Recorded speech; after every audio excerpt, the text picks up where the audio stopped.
नमस्कार दोस्तों, हिंदी व्याकरण के अंतर्गत आज समास पहचानने का शानदार ट्रिक बताने जा रहा हूं।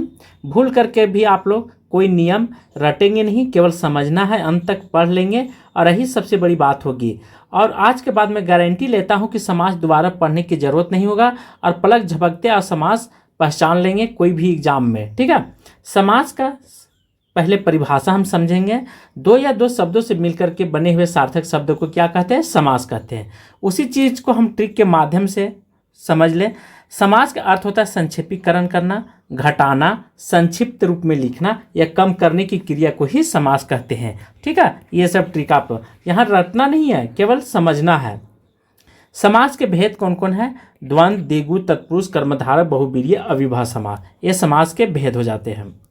प्राचीन काल में द्विगु समास से कर्मधारक समास और तत्पुरुष से जोड़ दिया गया था। ठीक है, अर्थात कहने का अर्थ है कि कुछ समास जो है से एक से दो समास से निकल करके बना है। कुछ बेसिक नॉलेज है, इसे आप ध्यान रखेंगे। कभी कभी आपको सुनने को मिलता होगा प्रधान खंड को गौण खंड कहा जाता है। मुख्य अर्थ बल पड़ता है, उसे अर्थ का बल नहीं पड़ता है। ये समास के पद होते हैं। पूर्व पद मतलब पहले का पद और उत्तर पद को बाद का पद कहा जाता है। ये बेसिक चीज़ है, आपको यहाँ से ध्यान रखना है, क्योंकि हो सके तो कहीं आप पढ़ाने की ज़रूरत पड़ेगी तो आप इन चीज़ों को, इन पॉइंट को नोट कर लेंगे तो आपके लिए बेस्ट होगा।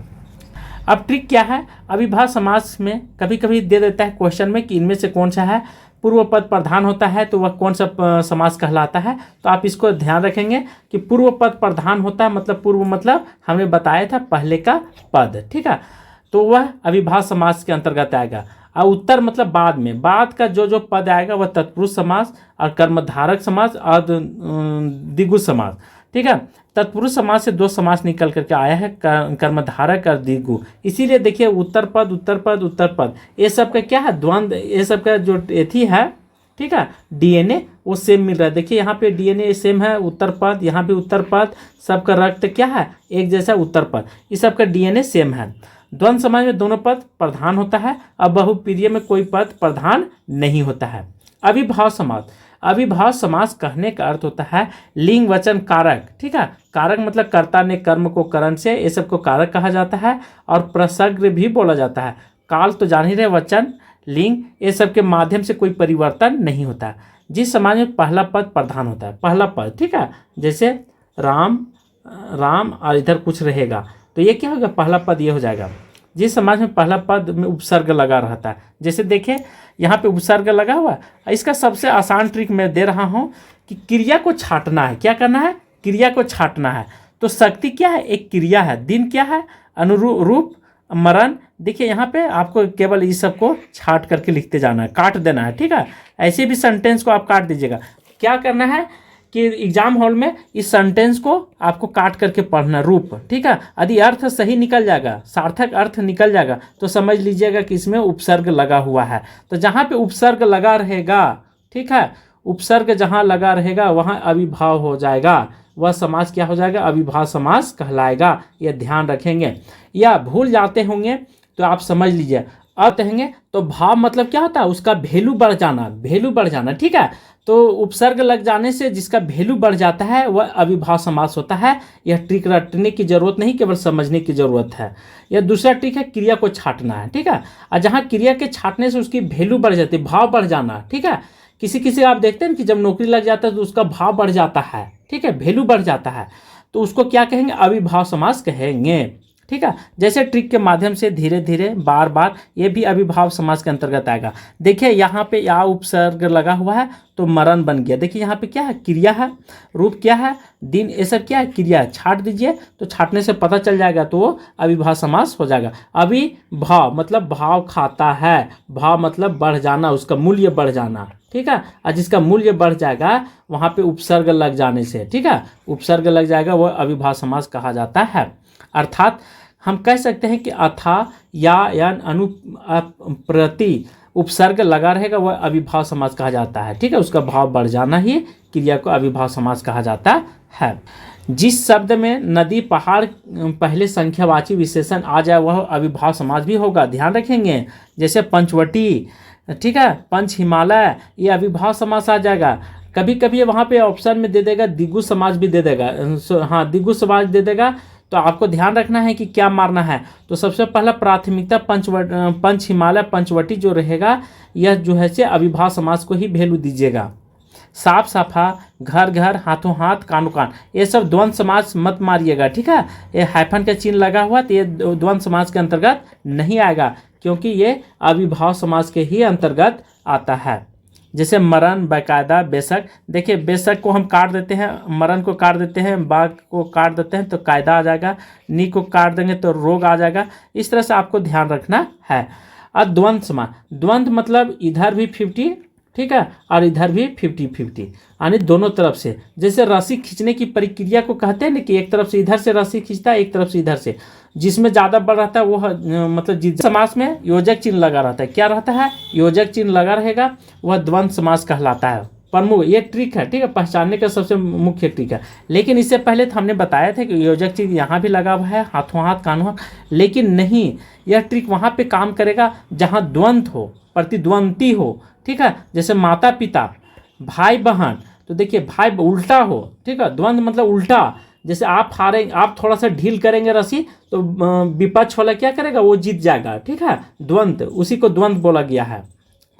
जैसे 46, 45, 43, माता पिता, दाल रोटी, रोटी कपड़ा मकान, ठीक है, ये सब द्वंद्व कपड़ा। एक चीज़ और नोट कर लेंगे, 1 से 9 तक पूर्ण संख्या, 1 से 9 तक पूर्ण संख्या को छोड़ करके अपूर्ण संख्या, ठीक है, अपूर्ण संख्याओं में द्वंद्व समास होता है। 1 से पूर्ण संख्या क्या होगा, वह द्वंद्व समास के अंतर्गत आएगा, ठीक है। फंसाने का बहुत सारे ट्रिक होते हैं, फंसाएगा आपको एग्जाम हॉल में, तो इसलिए ये सब बेसिक चीज़ें आपको ध्यान रखना है। दिगु, दिगु मतलब दुगना, ठीक, दुगना, तिगना, चौगना, पचमा, ये सब एकदम ध्यान रखेंगे। रटना नहीं है, हम रटने पर बल नहीं देते हैं, एकदम नहीं, ठीक है, एकदम शानदार ट्रिक में दे रहा हूँ। जैसे 1 दिन, 2 दिन, 3 दिन, 5 गुना, 6 गुना, 10 गुना। जैसे चौमासा, 4 मासों का समाहार, अष्टाध्यायी, जहाँ 8 अध्यायों का समाहार होता है उसे 8 है। त्रिवेणी, 3 नेत्रों वाली, पंचवटी, 5 बागों वाली पंचवटी, ऐसे करके, ठीक है। यहाँ पे देखिए पंचवटी लिखा हुआ, त्रिवेणी 3 नेत्रों वाली, शंकर भगवान 3 नेत्र के थे, तो इस तरह से त्रिवेणी।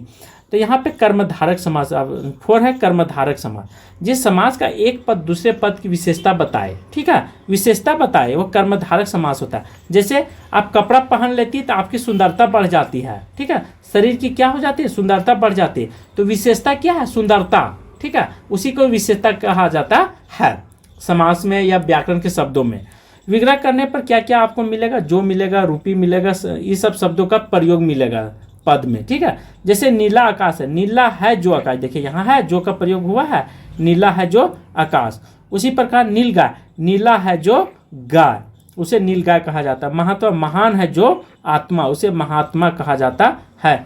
चरण कमल, चरण रूपी कमल। तो यहाँ पे हमने दिया था कि जो 3-4 सेंटेंस आपको देखने को मिलेगी, जो रहेगा, रूपी रहेगा, ये सब शब्द आपको अवश्य मिलेगा कर्मधारक समास में, ठीक है। इसमें क्या होता है कि एक दूसरे की विशेषता बताता है कर्मधारक समास में। और ध्यान रखेंगे कि कर्मधारक समास की हमने ऊपर भी ट्रिक दिया हूँ कि प्रथम पद प्रधान होता है, द्वितीय पद अप्रधान होता है, इसको भी ध्यान रखेंगे, क्योंकि बहुत बार परीक्षा हॉल में इसी तरह की क्वेश्चन घुमा करके बोल देता है, पूछ देता है। होता है क्या है कि आप लोग शॉर्ट ट्रिक पढ़ने के चलते आप लॉन्ग में नहीं पढ़ पाते हैं, और एग्जाम जो है, एग्जामिनर है, वो करता है क्या है, वो डीपली क्वेश्चन दे देता है, जिस कारण से बहुत सारे विद्यार्थी जो है से फंस जाते हैं वहाँ जा करके। इसलिए मैं कहूँगा कि शॉर्ट ट्रिक के साथ साथ लॉन्ग भी पढ़ने का कोशिश कीजिएगा, विस्तार से भी पढ़ने की कोशिश कीजिएगा, डीपली भी पढ़िएगा, तो आपके भविष्य के लिए बेस्ट होगा, ठीक है। जो मेरा कहना वो मैं कह दिया हूँ, जो मेरा कर्तव्य है वो आपको समझा दिया हूँ। 5वां है बहुवीर्य समाज। जिस समाज में न तो प्रथम पद प्रधान होता है और न दूसरा पद प्रधान होता है। यहीं पे देखिए बहुवीर्य का अर्थ होता है बहु, न घर के वह बहु प्रधान होती है, न मायके के बहु प्रधान होती है। कहीं के बहु क्या होती है, वह प्रधान नहीं होती है, वह बीच में रहती है दोनों तरफ से। तो बहु मतलब वह न घर के और न मायके के, ठीक है, न ससुराल के और न मायके के क्या होती है, बहु जो होती है वह प्रधान नहीं होती है, ठीक है, वो कहीं के नहीं रहती। तो इस तरह से ट्रिक आपको मैं दे रहा हूँ। विग्रह करने पर जो, जिसका, जिसके, जिसके, वह आदि शब्दों का प्रयोग लगा रहेगा, ठीक है, होगा। जैसे त्रिनेत्र, 3 नेत्र जिसका है, शंकर भगवान। गिरधर, गिरी को धारण करने वाला। दशानन, 10 आनंद, ठीक है, जिसके है वह रावण हो जाएगा। दिगंबर, दिक ही अंबर, ठीक है। पीताम्बर पीला है जिसका अंबर भगवान विष्णु का। तो इस तरह से आपको यहाँ पे ध्यान रखने की जरूरत है, ठीक है।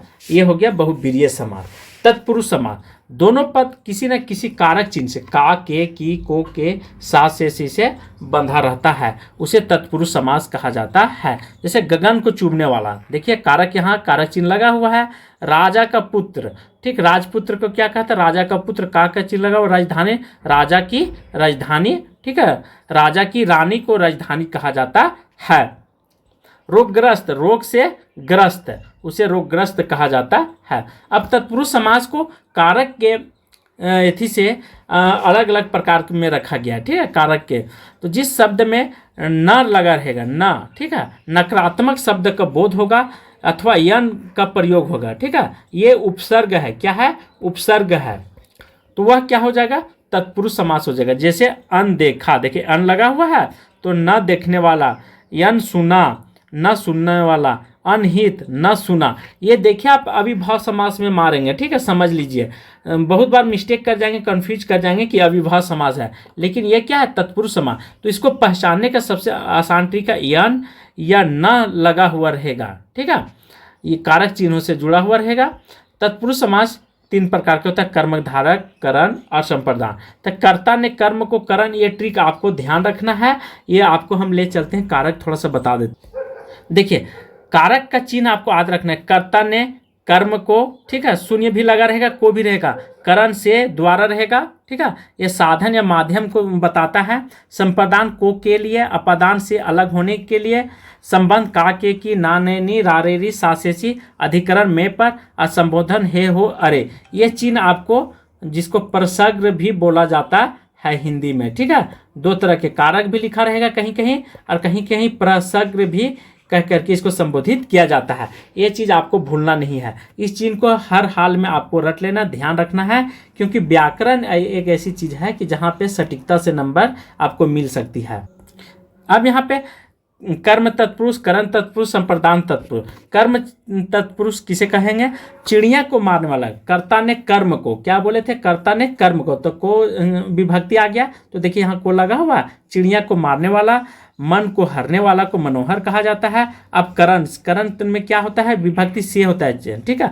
विभक्ति मतलब चिन्ह, विभक्ति मतलब चिन्ह। जैसे आप परीक्षा देने जाते हैं दोस्त, तो वहाँ पे कहता है परीक्षा हॉल में फॉर्म भरने समय कि एक चिन्ह बताइए, मोल, जिसको हम लोग आयला बोलते हैं, तो क्या है, आपके चेस्ट में या हाथ में कहीं एक चिन्ह बता दो, वही उसी को चिन्ह बोला जाता है, उसी को विभक्ति के चिन्ह भी बोलते हैं, ठीक है। कोई इससे मतलब ब्रह्मांड से उतर करके आया हुआ चीज़ नहीं है, ठीक है। माइंड में आप सेट कर लीजिए। मन से चाहने वाला, जल वृत्ति, जल से विरित करने वाला। संप्रदान, रसोई, रसोई के घर, मार्ग व्यय, मार्ग के लिए व्यय करने वाला, ठीक है। अपदान, कामचोर, ठीक है, अपदान में से लगा रहता है, जी चुराने वाला, कामग्रह से आगत। संबंधन, संबंध, गंगा जल, गंगा का जल। दीननाथ, दिन के नाथ। अधिकरण, नागर वास, नगर में वास करने वाला। आत्मविश्वास, आत्मा का, आत्मविश्वास मतलब आत्मा पर विश्वास करने वाला, ठीक है। अधिकरण मतलब होता है, अधिकरण चिन्ह आपको याद रखना है, कार जमा लेना। अब कारक चिन्ह तो हमने बता दिया था, इसलिए जो भी ट्रिक हमने आज आपको बताया हूँ वो सब चीज़ें आपको ध्यान रखना है। जितना कम पढ़ेंगे उतना कम नॉलेज होगा, जितना डीपली पढ़ेंगे उतना डीपली आपके पास अथाह शक्ति, अथाह सागर की तरह क्या होगा, नॉलेज आपके पास होगा। लेकिन यह भी जो है यह मोस्ट इम्पोर्टेंट है, यह ट्रिक आपको रट लेना है, ठीक है। VVI है, क्योंकि अविभाव समास में पूर्व पद प्रधान होता है, तत्पुरुष समास में उत्तर पद प्रधान होता है, कर्मधारक में उत्तर पद प्रधान होता है, और द्विगु में भी उत्तर पद प्रधान होता है, ठीक है। और द्वंद्व में दोनों पद प्रधान होता है, बहुब्रीहि में दोनों पद क्या होता है, अप्रधान होता है, ठीक है।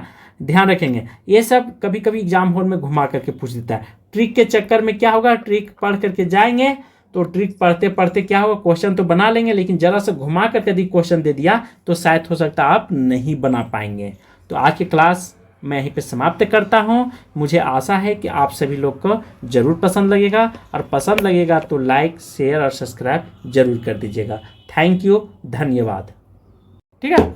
अधिकार जमाने, जैसे नगर में, अधिकरण मतलब अधिकार जमाना, नगर में वास करना, आत्मविश्वास आत्मा पर विश्वास करना, ठीक है।